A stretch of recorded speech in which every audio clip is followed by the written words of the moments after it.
Buonasera, ben trovati a Primus Inter Pares, appuntamento da mercoledì, gruppo TV7. Come di consueto vi ricordo siamo in diretta sulla pagina Facebook. Abbiamo iniziato con questo film storico di Don Camillo e Beppone, ovviamente per ricordare che anche in quel periodo, tra gli anni 50 e 60, c'erano delle diatribe politiche, altri politici, altra storia. Oggi la storia è davvero molto diversa, molto difficile, molto complicata. Noi questa sera cercheremo con i nostri ospiti di capirla e di farla capire anche a voi che ci ascoltate da casa. Voi potete ovviamente anche interagire con Arturo Lorenzoni, portavoce opposizione al Consiglio regionale, grazie di essere con noi. Grazie a lei, saluto Pietro Bea del Partito Democratico, buonasera grazie a tutti Pietro Bea. Saluto Francesco Scopelliti, Italia Viva, grazie buonasera. Scopelliti. Maurizio Conte, Forza Italia, grazie. E Alessio Morosin, Indipendenza Veneta, buonasera. Grazie. E Patrizio Bertin, Presidente di Confcommercio Veneto. Buonasera a tutti. Collegati abbiamo già l'onorevole senatore Antonio De Poli dell'UDC, adesso vediamo, lo vedo collegato, e anche Roberto Marcato, assessore regionale allo sviluppo economico. Ringrazio tutti e due di essere collegati da Roma e da casa di Roberto Marcato. Saluto in redazione la Malika e Denis Maran. Buonasera Denis. Buonasera anche da parte mia, ovviamente a tutti i nostri telespettatori, agli ospiti in studio. Ai nostri telespettatori ricordo insomma che potete interagire con noi questa sera telefonandoci allo 049 80777 53 o scrivendoci al 366 229 1811. Quindi queste sono le modalità con le quali potete interagire con noi ovviamente vi aspettiamo. Bene, allora nel 2011, non vorrei sbagliare data, il capo dello Stato napolitano conferì l'incarico a un tecnico, a Mario Monti, e anche in quel periodo, appena il Presidente dette questa notizia, lo spread scese, le borse andarono a gonfie vele, tutto sembrava che andasse bene. Poi ovviamente sappiamo come è andata a finire quella storia lì. Questa è tutta un'altra storia con Draghi, anche lui ben visto, però comunque un tecnico, non un politico, e quindi sarà una storia come quella oppure sarà una storia diversa, sapendo che tra Monti e Draghi sono due persone completamente diverse? Andiamo a vedere il servizio d'apertura, poi ne parliamo in studio. Ancora tu non mi sorprende, lo sai.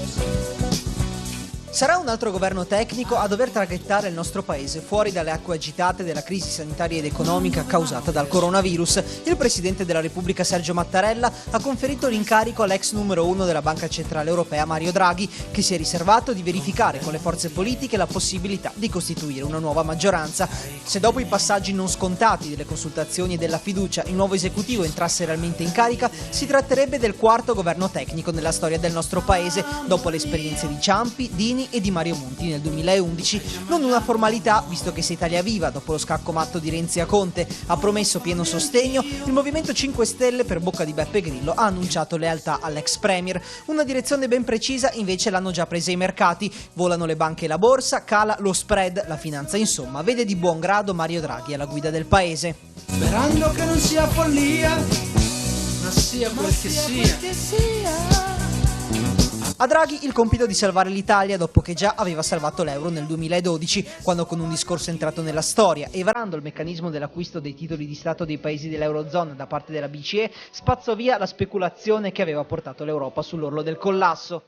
The ECB is ready to do whatever it takes to preserve the euro. And believe me, it will be enough. Solo il tempo dirà se la scelta di affidare il governo a Draghi si rivelerà vincente. Di certo c'è che per risollevare le sorti del nostro paese, bellissimo ma troppo fragile, ci vuole chi di salvataggi davvero se ne intende.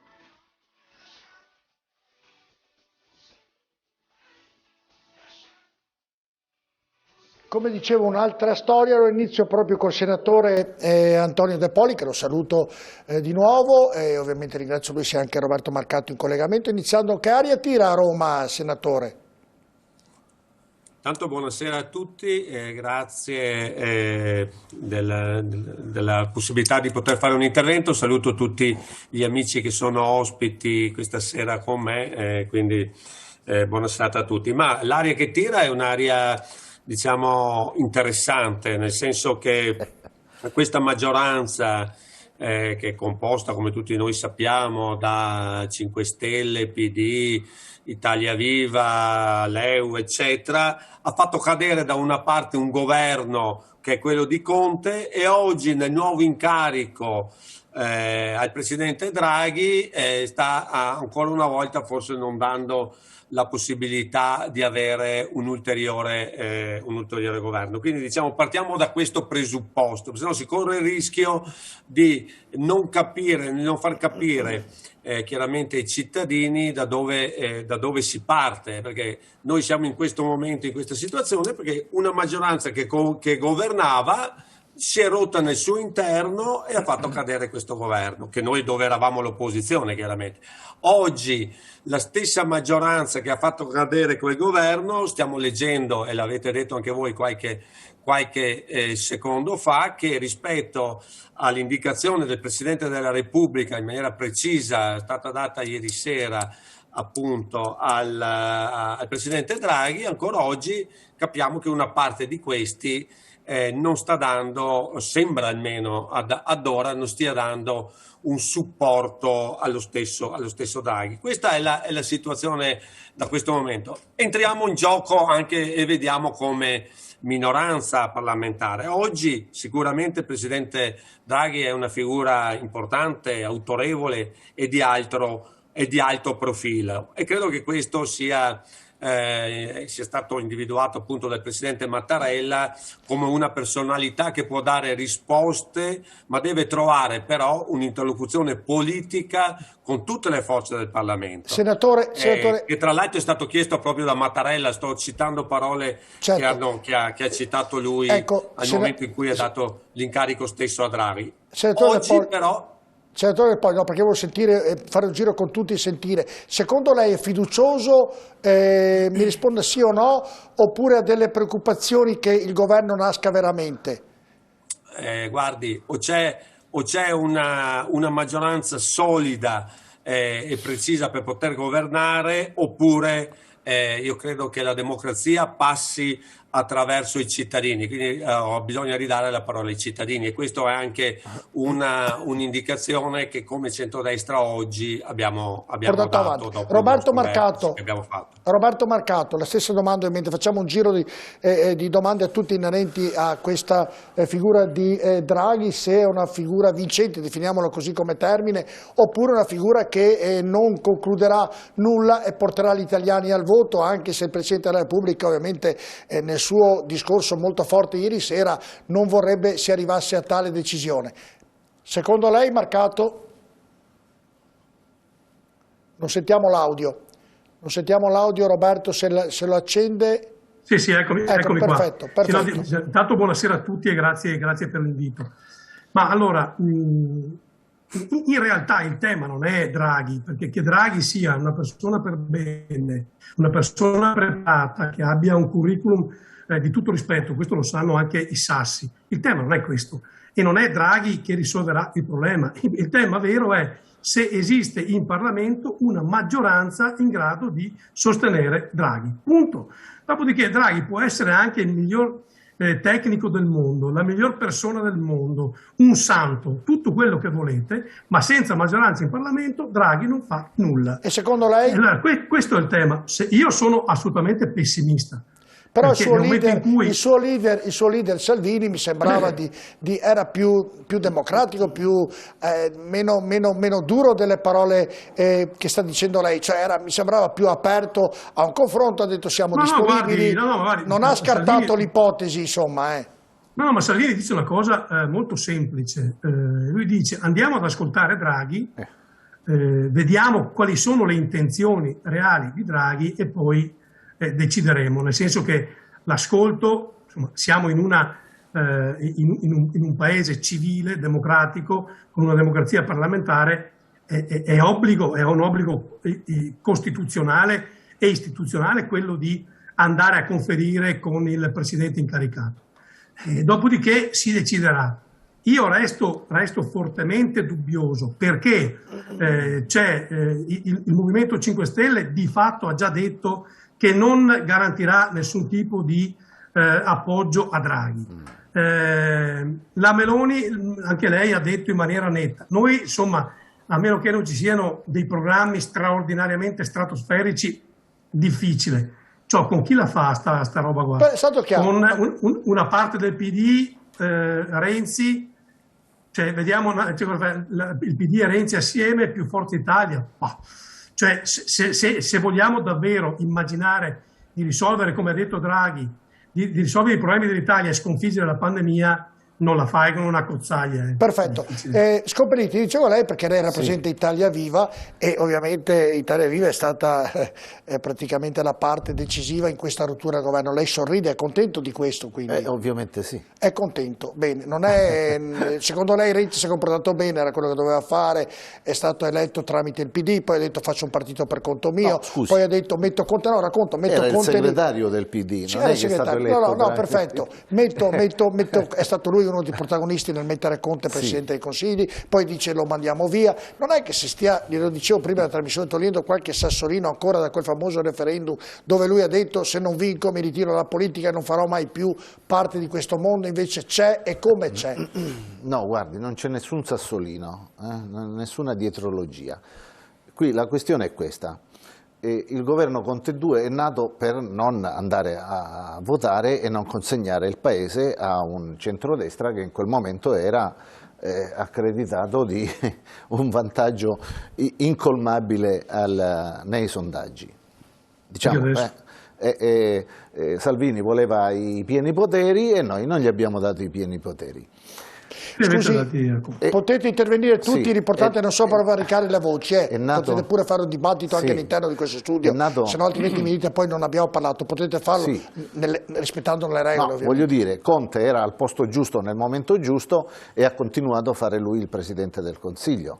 Ma detto questo, cioè, un governo nasce e poi deve operare in un certo modo. In un momento credo il più difficile politicamente dal dopoguerra, credo che ci sono modi e modi per poterlo fare, presumo io, no? Ma guardi, facciamo un'altra considerazione. Se Draghi domani mattina va in Parlamento e dice mi occupo io in prima persona del recovery plan, nomino una persona di assolutissima fiducia per gestire il Covid, secondo voi c'è qualcuno in Parlamento che non gli voterà la fiducia? Secondo me gli voteranno tutti la fiducia. Cioè, avrà una fiducia dalle parole notevolissima. Di Marcato, dalle parole del senatore. Ma Salvini stesso ha detto se dice che si occupa lui del recovery plan, c'è qualcuno più qualificato di Draghi nel mondo intero per occuparsi di recovery plan? Non c'è nessuno. È una versione parziale, assolutamente parziale questa. Mi sembra che gli stessi 5 Stelle dicono di non, fino ad ora che non danno il supporto a questo momento. Vedremo. No, ma poi comunque Salvini dice anche se rottama tutte le cartelle esattoriali che ci sono, se fa partire tutti i lavori pubblici fermi, no, non ha detto, visto che è bravo a fare il recovery plan, allora lo votiamo. Questa è una versione che ha dato lei, per carità, ma che non corrisponde al vero. Maurizio Conte, secondo lei? Giro così poi ritorniamo. Sì, innanzitutto Draghi certifica il fallimento della politica, di quella politica che finora doveva appunto garantire un governo e questo invece non è avvenuto, sia con il primo governo Conte sia con il secondo, perché è evidente. Quindi il titolo che faceva oggi, ho visto il manifesto che sicuramente non leggo ma che ho intravisto nelle rassegne stampa, ha scritto il commissario. E quindi è evidente che Draghi in questo momento rappresenta il commissariamento della politica e dell'Italia, perché mi sembra sia evidente che questo sia un segnale che arriva dall'Europa, perché sicuramente Draghi conosce e fa parte del sistema di quello che ha gestito la Banca Centrale Europea, quel sistema finanziario ed economico che ha bisogno appunto di garantire. Se ricordiamo Cossiga molti anni fa ha detto una picconata non però indifferente proprio in questo momento quindi possiamo dire non è arrivata la Troica, ma sicuramente è arrivato un esperto di quello che è il sistema della grande finanza europea. E quindi quello che mi preoccupa è proprio nel discorso del Presidente della Repubblica, che ha detto serve un governo e quindi un Presidente del Consiglio con pieni poteri. Se appunto non è stato mandato a casa Salvini per non appunto garantirgli i pieni poteri, questo mi preoccupa, soprattutto quando certi pieni poteri possono andare a toccare le tasche dei cittadini, perché sappiamo qual è la situazione economica, finanziaria del nostro Stato, qual è il debito pubblico, i debiti che questo ultimo governo e purtroppo anche quello precedente ha fatto, soprattutto con scelte incoscienti, perché il reddito di cittadinanza e altri sistemi di sussidi... Praticamente, Maurizio Conte, lei vede un futuro imminente con le votazioni, mi sembra questa sia l'unica soluzione, dalle parole che sta dicendo. Ecco, l'altra parte del discorso del Presidente della Repubblica di ieri sera che non mi è piaciuto è quella parte che ha fatto terrorismo. Ha detto non si può andare a votare perché c'è il rischio di propagare ancora di più la pandemia per quanto riguarda il Covid. Allora, noi sappiamo che in quest'anno in Europa andranno parecchi stati a elezioni e quindi non ritengo che questo sia un tema, anzi forse dovrebbe spronare anche la politica e il Parlamento di trovare sistemi elettorali diversi, magari anche tramite... Secondo lei quello che ha detto il Presidente della Repubblica è un alibi, mettiamola così? Beh, quella parte sicuramente. Quella parte lì. Morosi. Ma guardi, credo che ci siano delle parole rivelatrici, anzi cominciamo dal Presidente della Repubblica, visto che lei ha citato quello. A me ha fatto impressione, oggi l'ho riletto sulla stampa, il Corriere l'ha pubblicato integrale, l'ultima parte del discorso del Presidente Mattarella quando dice sento il dovere, attenzione le parole sono pesate a quel livello, di fare un appello a tutte le forze politiche, dice testualmente, perché riconoscano la fiducia a un governo di alto profilo. Esaminiamo queste parole. È impressionante. È la dichiarazione certificata, come dicevano autorevoli commentatori oggi sui giornali principali, di una crisi di sistema. Non si è riusciti a fare il governo politico e l'amico qui presente di Italia Viva l'ha detto. Dovevamo, sostanzialmente traduco, ma non è che voglio interpretare gli altri, solo per renderlo più... Dovevamo fare un governo in qualche modo, continuare, per impedire al centrodestra di vincere. Sì, sì. Ma si può costruire un governo con queste basi? Ma si può costruire un governo su queste basi? Allora, il problema, vede, io di cose italiane soffro quando mi occupo, perché il Veneto, che ha una realtà che potrebbe autogovernarsi, è trascinata in un baratro dove non vedo soluzioni. Allora, le parole del Capo dello Stato, che invita le forze politiche, ripeto le sue parole, a riconoscere la fiducia a un governo di alto profilo, di cui abbiamo solo la nomina del candidato presidente, è impressionante. È la dichiarazione, ha fatto bene chi l'ha citato, a usare ovviamente gioco di parole, perché la storia di Draghi è una storia anche europea, anche se non ha fatto il commissario europeo, dire è arrivato il commissario, un titolo intelligente, è il commissario di un sistema fallito, la crisi di sistema, non se ne viene fuori. E perfetto, considero, guardi che l'ultima cartina che tiene in piedi il sistema è il Capo dello Stato, perché la Corte Costituzionale ormai è in fibrillazione, è in difficoltà e si surroga legislatore. Il Parlamento è stato esautorato anche da questi passaggi perché non si vuole andare a votare. So che in un suo posto ha detto speriamo ne traga beneficio il Veneto con l'autonomia. Allora io l'ho scritto oggi in un post che voglio riprendere dopo, perché nessuno ne ha parlato finora. Vede che l'ho letto il suo post, l'ho letto, che vuole che sia una cosa utile per il Veneto, poi avremo il modo per parlarne. Lorenzoni, secondo lei? Cioè, secondo lei Draghi, riuscirà a portare in porto, riuscirà a formare il governo? Io confido, io sono sicuro che Draghi... E mi dica con che parti anche riuscirà a formarlo. Magari riformerà con il PD, con i 5 Stelle, con Renzi, magari ritorneremo a avere gli stessi? Io credo che l'appello che ha fatto alla responsabilità istituzionale il Presidente della Repubblica sia un appello grave, come è grave il momento, dal punto di vista economico e sanitario stiamo vivendo un momento grave e le parole lo ricalcano correttamente.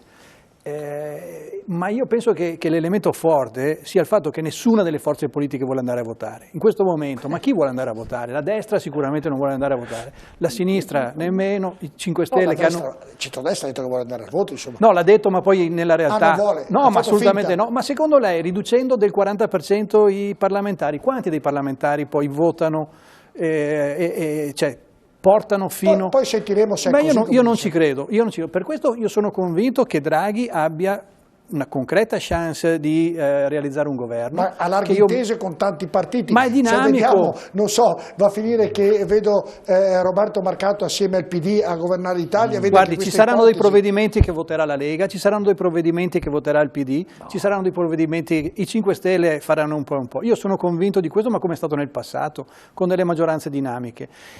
Non ci possiamo permettere di procrastinare alcune scelte. Anche a me piacerebbe che non avessimo un debito che sta crescendo ad un ritmo spaventoso. Anche a me piacerebbe che la situazione sanitaria fosse sotto controllo. Vabbè, lei prevede che per il momento facciamo un giro, Draghi riuscirà a comporre il governo? Ma io sono convinto di questo. Beh, secondo lei? Ma io penso che si possa rispondere alla domanda citando lo stesso Mario Draghi, cioè whatever it takes, perché abbiamo ben presente tutti qual è la situazione nella società con la pandemia che purtroppo non è ancora sconfitta, e credo che non solo per paura elettorale nessuna forza politica si accingerebbe ad andare ad elezioni adesso. Sono appena arrivate. Molte, mi sembra, abbiamo cominciato una campagna vaccinale importante, stanno arrivando anche delle cure altrettanto importanti, e in questo momento così delicato andare ad elezioni potrebbe produrre degli shock, un impennamento della curva assolutamente inaccettabili. Quindi io credo che sia necessario quello che ha detto il Presidente della Repubblica, un governo di alto profilo, che però mi piacerebbe specificare una cosa. La scienza politica ci dice che i governi tecnici in realtà non esistono. Io preferirei proprio chiamarlo governo di alto profilo, e penso che Mario Draghi possa dare in questo momento una risposta politica molto importante. I 3 precedenti hanno fallito. Tutti. Mario Draghi però... Basso profilo. Sì, hanno di basso profilo, però hanno la persona individuata però, ricordo a tutti che nessuno voleva fare. Che è chiamato il commissario, in realtà è stato governatore della Banca Centrale Europea, è stato anche criticato in passato, ma è la persona che di fatto ha messo uno stop alle politiche di austerità attraverso la politica del quantitative easing. Quindi forse è la persona più adatta in questo momento. Non voglio discutere di come siamo arrivati in questo momento, perché parliamo dell'oggi e pensiamo al paese, al bene del paese. È la persona più adatta a portarci fuori da questa situazione di impasse e a fare le politiche giuste per concludere il piano vaccinale, mettere in sicurezza la salute dei cittadini e allo stesso tempo dare attuazione al recovery plan. Secondo lei, ho fatto questo giro breve, il Draghi riuscirà a formare il governo? Sì, assolutamente sì. Patrizio, poi vengo da lei perché ovviamente lì parleremo sotto un profilo economico. Invece andiamo a sentire cosa ha detto oggi il Presidente Zaia in merito a questo. Sentiamolo. Se oggi siamo in queste condizioni, lo dobbiamo a una maggioranza che ha trascinato un'agonia e soprattutto ha procrastinato questa agonia facendoci assistere a un teatrino che avremmo voluto, e ve lo dico non perché faccio parte di altra parte politica, perché tutti noi cittadini mi hanno detto ma se non c'è, punto, è inutile che andiamo avanti. E quindi noi abbiamo perso tempo utile che in un periodo come questo è tempo vitale, forse il termine azzeccato è vitale, no? Siamo in piena pandemia. Abbiamo assistito, magari noi non ce ne rendiamo conto, ma è quasi un mese che va avanti questa storia. Il Capo dello Stato ha detto che intravede come unica soluzione quella di un incarico a dottor Draghi. Lo sappiamo che costituzionalmente non è l'unica soluzione, e la prova provata è che se il dottor Draghi non accetta oppure non trova una maggioranza per la fiducia, comunque non è l'unica soluzione, ci tocca o si va al voto. Questo è scritto nella Costituzione. Il popolo è sempre sovrano.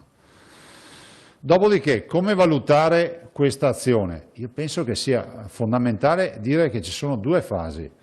La fiducia, che non può prescindere dalla seconda fase, che è quella della progettualità. Le considerazioni vanno espresse a fronte di progettualità. Punto.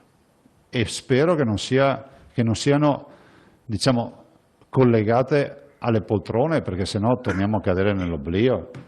Questa è una fase nella quale si devono valutare i progetti, punto. Ecco, senatore De Poli, mi sembra da questo primo giro di chiacchierate, la maggior parte ovviamente il centro-destra dice andiamo a votare, mi sembra di averlo capito anche tra le righe, anzi tra le righe è detto dal Presidente Zaia, ovviamente l'altra parte dice no, formiamo un governo con in questo momento senza andare alle votazioni. Secondo lei e secondo quello che si recepisce a Roma, è per la carega, uso in dialetto veneto visto che qui la conosciamo tutti il significato, è solo per quella o per altri motivi che il centro-sinistra vuole rimanere al governo, oppure come dicono loro per la pandemia, per la situazione economica, per i soldi che arrivano dall'Europa, perché altrimenti non arriverebbero i soldi, ci sarebbero problemi dei vaccini? Per quale motivo c'è questa intenzione dal centro-sinistra di continuare con Draghi, mentre dal centro-destra no? Poi nella politica sappiamo cambia tutto dall'oggi al domani. Sì, certo. Diciamo che quello che abbiamo visto in queste ultime settimane purtroppo ha avuto un aspetto completamente negativo rispetto alla pandemia, rispetto al piano vaccini, rispetto, come abbiamo visto purtroppo, il taglio dei vaccini del 40%, se non di più, in Italia. E quindi credo che su questo aspetto tutti noi siamo preoccupati prima di qualsiasi cosa, almeno per quello che mi riguarda, di quello che è il problema oggi sanitario e di quelli che sono oggi i problemi della crisi delle nostre aziende.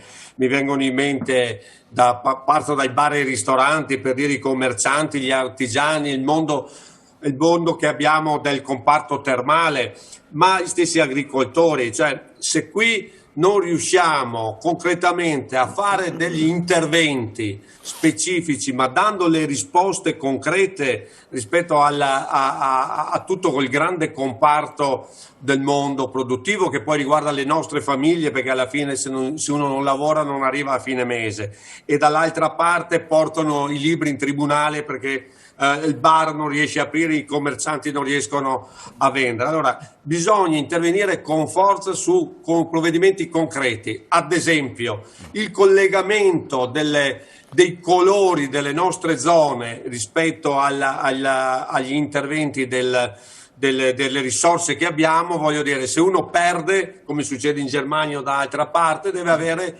le risorse che ha perso, quindi collegato alla mancato introito, ma non ai colori, e tutta una serie di altri provvedimenti che non hanno visto interventi diretti e concreti e immediati alle nostre aziende. Allora, se vogliamo parlare di questo, significa che il governo che abbiamo visto fino ad oggi non ha dato queste risposte. Ma perché Anzi, abbiamo corso il rischio di avere tutta una serie di risposte a cascata, cioè così dirette, senza però intervenire concretamente sui bisogni reali senatore della nostra gente. È stato chiaro nella spiegazione, comprensibile e capibile, ma la domanda mia era diversa. Secondo lei il centro-sinistra vuole sì che Draghi faccia questo governo per tenere la sedia, visto che ci sono quasi 300 del Movimento 5 Stelle che altrimenti sparirebbero e perderebbero guadagni, perderebbero il dio denaro, o lo farebbero proprio per il bene dell'Italia? Questa è la domanda che io vorrei sapere da lei, visto che vive a Roma. Guardi, intervenire in quello che pensano le persone è sempre difficile. Io credo che oggi sicuramente quello di tenere una posizione di governo, che è una posizione importante, è un aspetto sicuramente a cui la gente ci tiene, non c'è dubbio. Però ricordo che altrettanto, e questo al di là dei colori della politica, che è la stessa cosa dal 2006 al 2008 con Prodi, nel momento che non ha avuto la maggioranza hanno tentato con Marini di rifare un governo e non ci sono riusciti, quindi anche lì si è andato a votazioni anticipate, quindi abbiamo dato ai cittadini la possibilità concreta di dare un nuovo governo, certo, un nuovo Parlamento. Volevo dire che in queste votazioni c'è un fattore iniziale errato. Vince il centrodestra, ma purtroppo per la legge elettorale in cui c'era, tutto il Sud è andato ai grillini, quindi non c'è stata una maggioranza parlamentare. Quindi questo è l'errore iniziale. Non sarà più così. inquadriamo anche perché ho la pubblicità. Allora facciamo così: Roberto voleva rispondere, Roberto Marcato, che ho la pubblicità, poi perché so che Roberto può rimanere fino alle 22, non so se il senatore De Poli può rimanere con noi, ovviamente io sarei molto grato se rimanessero entrambi il più possibile, però decidete voi quanto rimanere. Roberto Marcato, cosa dice lei? Vogliono ottenere la sede? Intanto che la compagine parlamentare non sarà più così, perché di fatto i grillini sono non dico azzerati, ma quasi, e quindi quel problema a cui faceva riferimento adesso De Poli non ci sarà più. Dopodiché dobbiamo anche essere molto franchi e schietti, perché se siamo messi in queste condizioni è perché c'è un regolamento di conti all'interno della sinistra, anzi vorrei dire all'interno del PD, perché qua facciamo finta di non ricordarci che Matteo Renzi era il segretario del Partito Democratico, che quelli che hanno staccato la spina a Conte erano tutti quanti, fino all'altro ieri, erano tutti quanti parlamentari del Partito Democratico, e questo è un regolamento di conti all'interno del Partito Democratico. Quindi francamente faccio fatica a pensare che questi vogliono andare al voto, e tranquillizzo il collega del PD. Io non ho nessun problema, nessuna paura di andare al voto, perché oggi i sondaggi mi danno a una percentuale che recupera anche il 40% di riduzione dei parlamentari, per cui guarda, io sono tranquillissimo da questo punto di vista. Gli stessi sondaggi indicano che l'alternativa alla Lega siamo al 25% quindi non abbiamo paura di andare al voto. Che è esattamente il 40% in più, quindi da questo punto di vista non ho nessun problema. Il tema vero è che, e lo ripeto, di cosa stiamo parlando? Cioè qua mi sembra che tutti quanti parlano di alchimie politiche, di liturgie ormai vecchie, vetuste, che sanno di muffa della politica, ma del paese non parla nessuno. Siamo tutti quanti a verificare come dire, l'incastro, se questo consente di rimanere, se c'è il responsabile di turno. Una volta si chiamava Caregari, adesso si chiamano responsabili, no? Perché a seconda del colore sono o responsabili o Caregari, e ci basiamo su queste robe qua. Al padre di famiglia disoccupato che non sa come mettere insieme il pranzo e la cena, non le capisce. Fermo lì Marcato, perché Bea vuole rispondere, però prima la pubblicità che incombe, andiamo in pubblicità, poi la risposta a Bea e a Lorenzoni, ovviamente a tra poco, rimanete con noi.